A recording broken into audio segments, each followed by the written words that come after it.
이 저자가 이제 신론에서 이제 하나님에 대해서 이제 비인격적인 힘으로 이렇게 묘사한다고 했을 때, 이제 이런 의미예요. 우리 이제 하나님께서 이제 독생자 예수 그리스도를 이 땅 가운데 보내셨을 때 예수님은 이제 신성을 그대로 하나님이시니까 이제 가지고 계셨고, 거기에 이제 인간들을 이제 구원하기 위해서는 이제 인간들과 같은 모양으로 이렇게 오셔야 되거든요.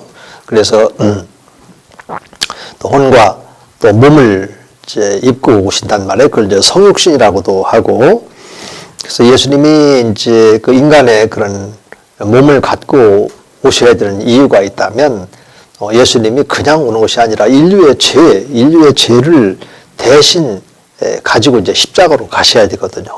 그게 바로 이제 속죄 제물이라고 하잖아요. 그리고 하나님과 또 인간 사이에 서로 화목이 돼야 되고, 그래서 화목 제물이라고 하잖아요. 제물. 그러니까 제물은 흠이 없어야 돼. 그래서 예수님은 하나님이시기 때문에 흠이 없어요. 또 죄가 없단 말이에요.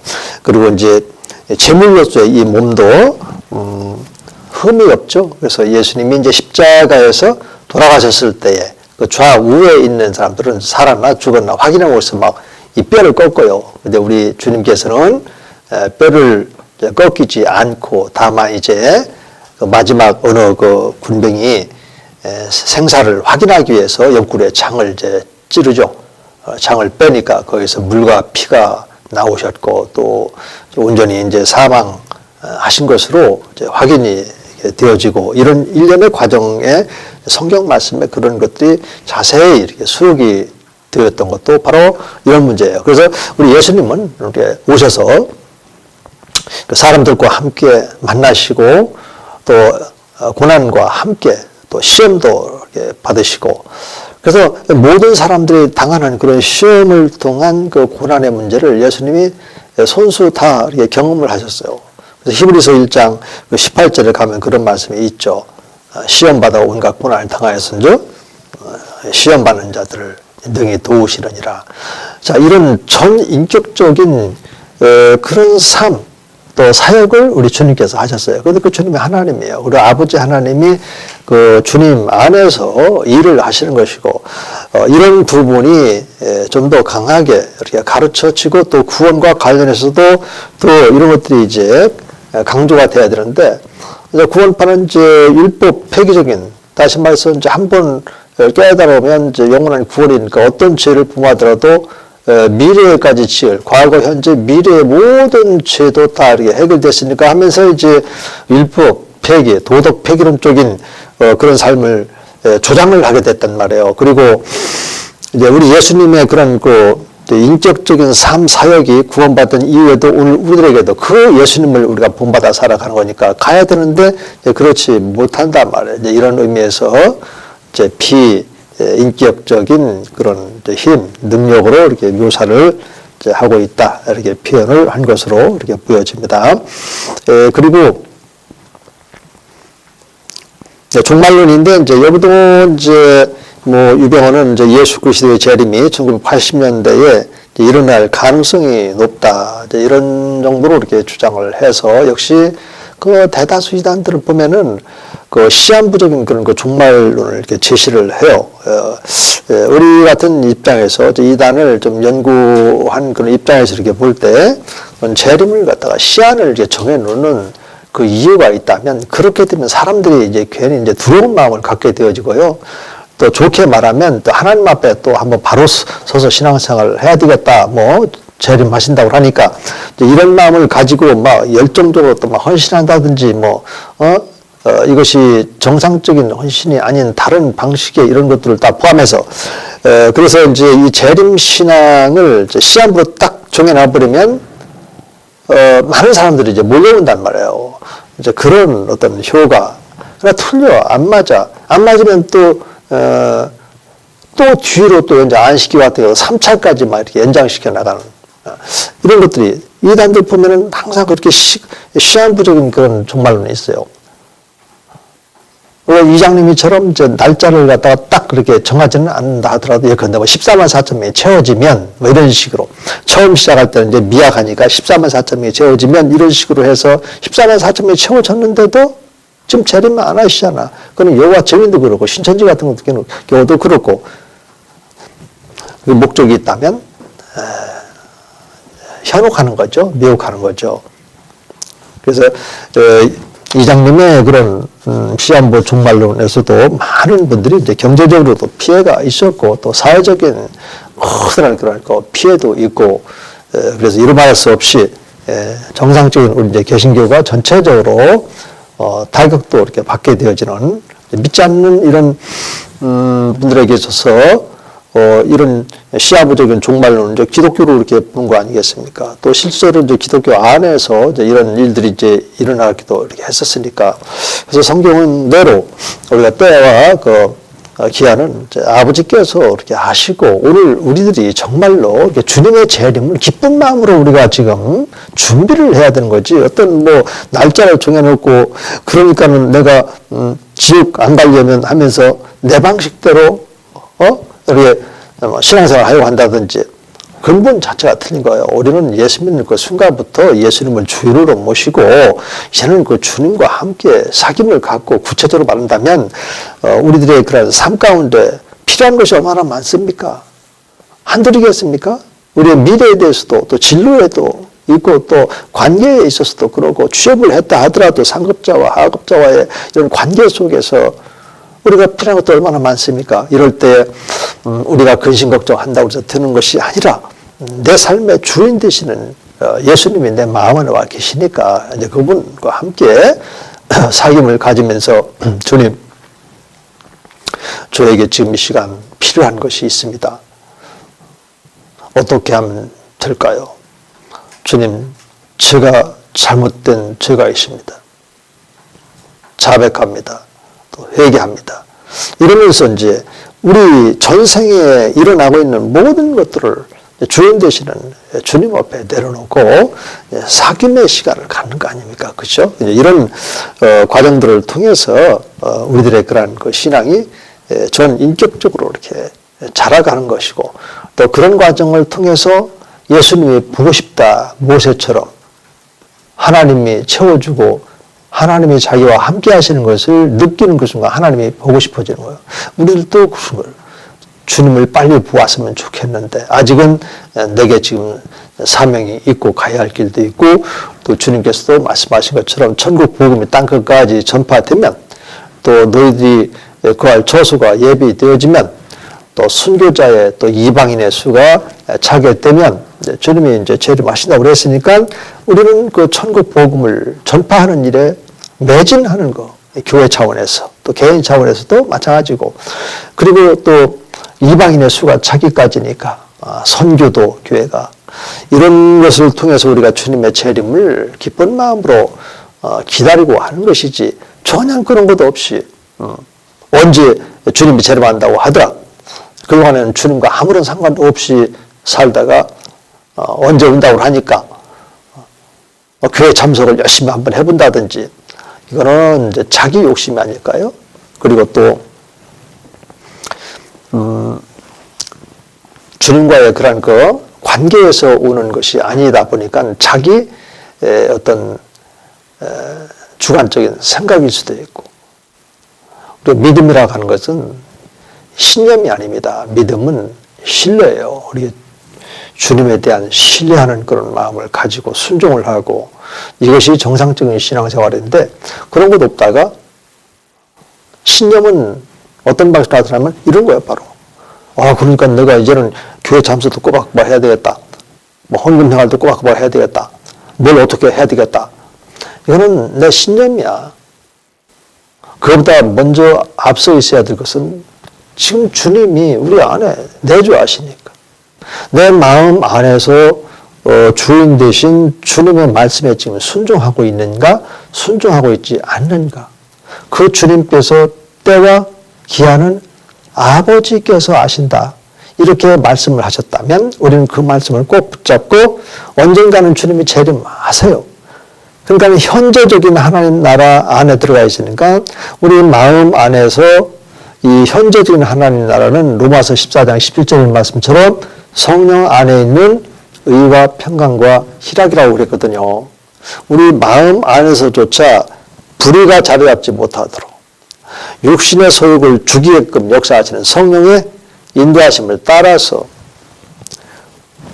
십자가에서 성취하신 우리가 죄에 대해 죽고 하나님께 대해 살고 죄에 대해 죽고 의에 대해 살고 율법에 대해 죽고 하나님께 대해 살고 그리고 죄에 대해 죽고 의에 대해서 살게 하시는 우리 성령 하나님의 인도하심 그 안에서 그 의를 성취하신 우리 주 예수 그리스도를 항상 만나고 내 마음 안에서 그래서 우리 마음 속에서조차 이 죄가 활동하지 못하도록 죄가 나를 주관하지 못하도록 주님과 항상 함께 있으면 거기서 평강과 희락이 있고 이거를 또 이웃들에게 먼저는 이제 가족이어야 되겠죠. 가족들에게 그리고 또 우리 친구들에게 이 사실 이 복음을 전하는 그래서 땅끝까지 전파가 되어지는 이것이 주님의 재림을 준비하는 성경적인 말씀이란 말이에요. 그것이 아니라 이렇게 시안을 딱 정해놓고 뭐 그쪽으로 막 올인하게끔 이끌어가는 것은 그건 잘못된 것이단 말이에요. 부작용이 반드시 일어나게 되어지고 또 많은 우리 한국교회 이단들도 이런 방식으로 많은 사람들을 미혹하는 경우가 있단 말이에요. 그래서 마태복음 24장 이런 데도 보면은 사람을 의지하지 말라. 다 내 이름으로 와서 그때가 가까이 왔다 하면서 많은 사람들을 이제 현혹하리라. 언제부터요? 초기교회부터 계속 이 시험 정말로 일이 오늘날에 있었던 것이 아니라 초기교회부터 이렇게 계속 있었거든요. 자, 조심해야만 되겠습니다. 이제 그 다음에 이제 구원파가 제시하는 이제 구원론이 있는데 이 교재로 가면 이제 157쪽에 있어요. 그래서 157쪽과 또 158쪽에까지 이제 연결되어지는데 차근차근 이제 하나씩 이렇게 읽어서 제가 또 설명도 해 드리겠습니다. 예, 구원파 교리의 핵심은 이제 구원론인데 먼저 이제 이들은 깨달음을 통한 이제 구원을 이제 강조하기 때문에 또 지정 의를 보유한 이 사람의 전 인격적 구원을 이제 부정한다. 설명이 필요해요. 또 이 가운데 1학년들도 많고 지금 2학년들도 있고 그런데 이 이야기는 뭐냐면 여기 지금 이제 전 인격이 있잖아요. 사람은 전 인격을 가지고 있는데 그 전 인격을 구체적으로 나눠보면 첫째가 지적인 요소의 지, 그 다음에 둘째가 정적인 요소, 그리고 셋째가 의지적인 요소예요. 그러니까 이제 믿음에도 보면 믿음의 3요소가 지적, 그 다음에 정적, 그 다음에 의지적, 이 3요소로 되어 있어요.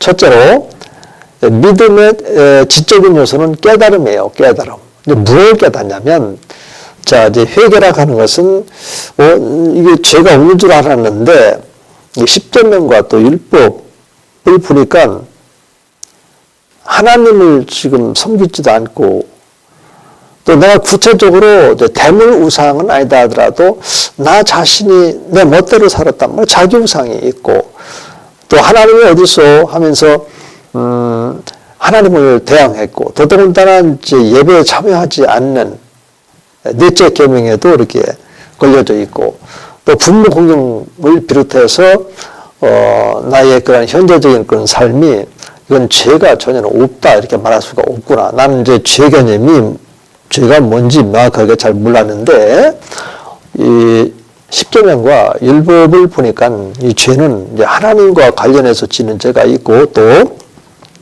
사람과의 관련해서 죄가 있고, 나는 지금 하나님도 믿지 않으니까는, 그러면은, 내가 이대로 가면은 영원한 불못에 떨어질 수밖에 없겠구나. 그래서 이제 그런 이제 율법으로는 이제 죄를 깨닫게 해준다. 이런 말씀이 있는 것처럼, 죄 개념에 대해서 잘 몰랐는데, 얘는 죄가 뭔지를 이제 알게 됐단 말이에요, 이렇게. 그래서 알고 깨달아서 마음을 이제 돌이키는 거야. 그럼 이렇게 살면 안 되겠는데? 그럼 어떻게 해야 되지? 이제 이런 문제가 나오잖아요. 여기서 이제, 선생님이 이제, 죄가, 먼저는 하나님께 짓는 죄가 있고, 또 사람과의 관계에서 짓는 죄가 있다는 것을 이제 알게 되어졌죠. 네, 그렇습니다. 그 다음에 선생님이 이 죄 문제를 선생님이 해결할 수 있을까요? 제가 어떻게 할 도리가 없죠. 최대한으로 한번 노력은 해보겠습니다만은 이러면서 이제 뭐 여러 가지 말들이 나올 수 있겠죠. 그러나 인간은 어느 누구라도 근본적으로 이게 부패한 본성을 가지고 있기 때문에 이 죄 문제에 관한 한은 인간이 율법을 지키려고 해도 되지도 않아요. 그거는 자기 신념이라니까. 자기 생각 속으로 난 지킬 수 있을 것 같다. 절대 못 지킵니다. 그래서 우리가 절대 타락한 원죄를 가지고 범죄 가운데 있는 인간은 스스로 자기 죄를 해결할 수가 없어요. 그래서 대신 아버지가 우리를 사랑하기 때문에 우리를 여전히 죄와 사망 가운데 사탄 마귀의 굴레 가운데 살도록 놔두지를 않는 거예요. 그래서 하나님이신 독생하신 우리 주 예수 그리스도가 모든 인류의 죄를 지고 십자가에 달리시는 거잖아요. 그리고 죽으시고 사흘 만에 부활하심으로 예수님이 죄와 사망 권세 그리고 이 사탄 마귀를 멸해버렸잖아요. 그래서 부활 승리하셨잖아요. 이거를 얘기를 해주는 거예요. 얘기를 해주면 그렇겠다. 나를 위해서 나의 죄를 예수님이 대신 지고 십자가에 못 박혀 죽으시고 다시 부활하심으로 죄 사망에서 이제는 또 죄 구원으로 내가 어떤 행위를 하게 된다면 구원해 주시려겠구나. 이런 깨달음이 오게 된단 말이에요. 깨달음이요. 그래서 이해가 되네요. 듣고 보니까 내 대신 누군가가 죄값을 그렇게 십자가에서 치러 주셨다면 충분히 뭐 세상에서도 그런 게 있으니까 내가 죄를 범했을 때 누가 이제 합의금을 이제 주고 이렇게 해서 해결되면 감옥 가지 않고 이제 법적인 이런 죄제에서 이제 자유함을 누리는 것처럼 충분히 이해가 가능하단 말입니다. 그래서 이제 그것을 깨닫는단 말이야. 그럼 그 사실을 이제 깨닫다. 그래서 예수님이 내 죄를 지고 십자가에 못 박혀 죽으셨다가 삶 안에 부활하셨구나. 그러니까 나는 구원 받는구나. 이게 아닌데도 여기는 그렇게 깨달은 사람들에게 이제 구원이 있다 이렇게 말하는 거예요. 구원파 같은 경우는 이미 이제 교회를 다녔던 분들이란 말이야. 교회를 이제 다녔던 분들이기 때문에 나름대로 다 이제 예수님을 이제 믿는다라고 하는 그런 믿음을 가지고 있는 사람들이에요. 그러니까 이 사람들은 그런 상태에서 어떤 그 깨달음을 가졌으니까 그 깨달음은 당연히 있을 수 있죠. 우리들도 예수님 그 구원 받았어도 어린 아이와 같은 믿음의 초보 단계에서는 그 주님과 나 사이에 그런 이제 사귐의 깊은 관계로 들어가지 못하니까 잃어버리고 있다가 또 깨달음이 있을 수 있잖아요. 그렇다고 해서 그 깨달음이 있을 때 그때 내가 구원받았다 이렇게 말하면 안 되잖아.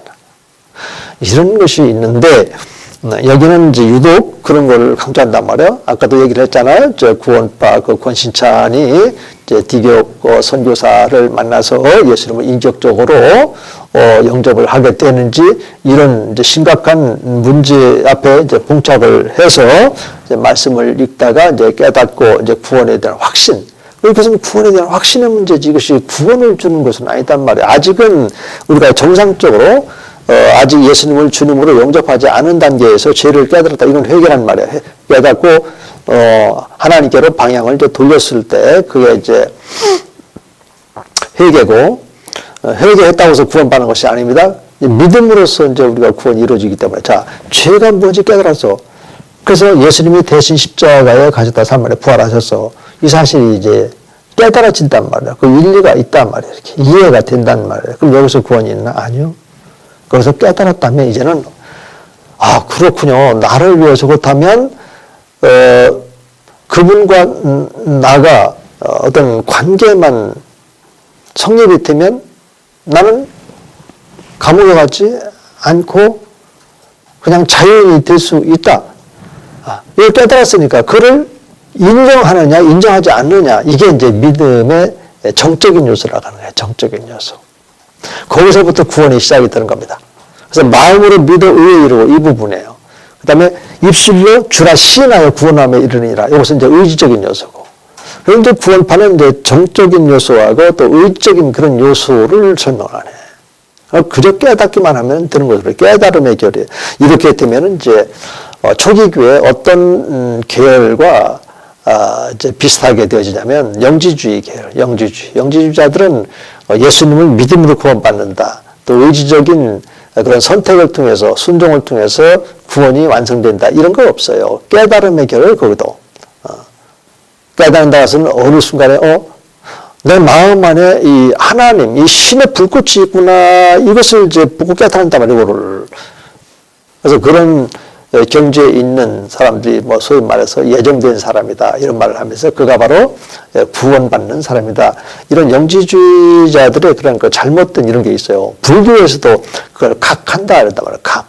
각을 함으로써 어떤 열반의 경지에 들어간다. 이런 거 있대요. 이거는 기독교적인 것이 아니에요. 기독교는 깨닫는다고 되는 것이 아니라 그것은 구원받은 이후에 우리가 깨달음을 통해서 더 이렇게 성장하고 이런 데에 활용되는 거지 구원과 관련돼서 깨닫고 거기서 깨달았다고 해서 구원이 이루어졌다 이렇게 말하면 안 돼.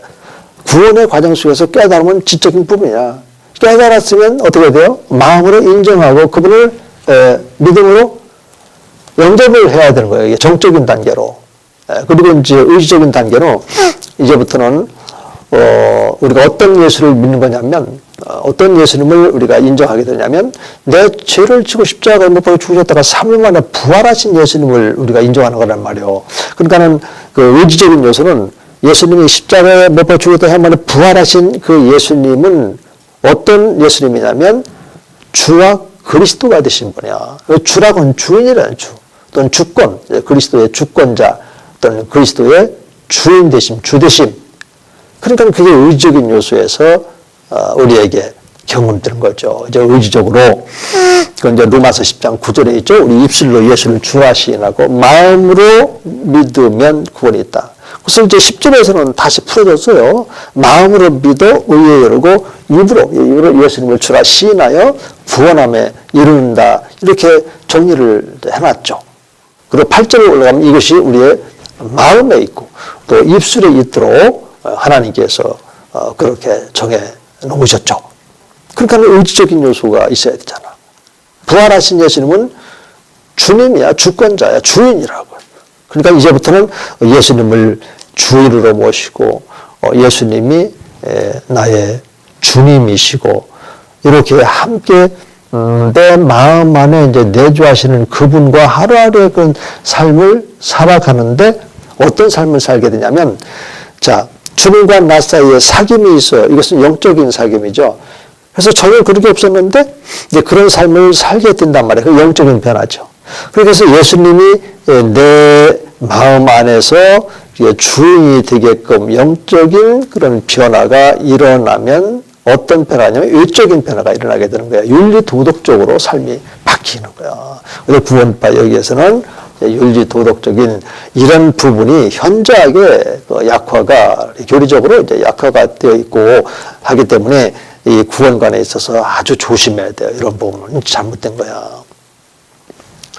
그럼 여기서 이제 그럼 뭐 구원파 사람들은 다 그러면 비윤리적으로만 살까? 그렇게 말하면 안 되죠. 또 예수 안 믿는 사람들은 그러면 다 비윤리적으로만 살까? 그렇게 말해서도 안 되죠. 또 우리 예수 믿는 사람은 다 윤리 도덕적으로 아주 선하고 착하고 이렇게 사나? 그렇게 말해서도 안 되죠. 그러나 이제 교리적으로 지금 우리가 말씀 나눈 것처럼 이제 십계명을 이제 준수해야 되는데 여기는 이제 그렇게 안 한단 말이에요. 왜 한 번 깨달고 구원이 확실히 이루어졌으니까 이러면서 그러니까 그 교리적으로 이건 완전히 이단이 잘못됐지. 교리적으로 잘못되게 되면 결정적으로 우리의 삶 속에서도 그런 비윤리적인 그런 커다란 사건들이 막 펑펑 터지고 그렇게 일어나고 이런단 말이에요.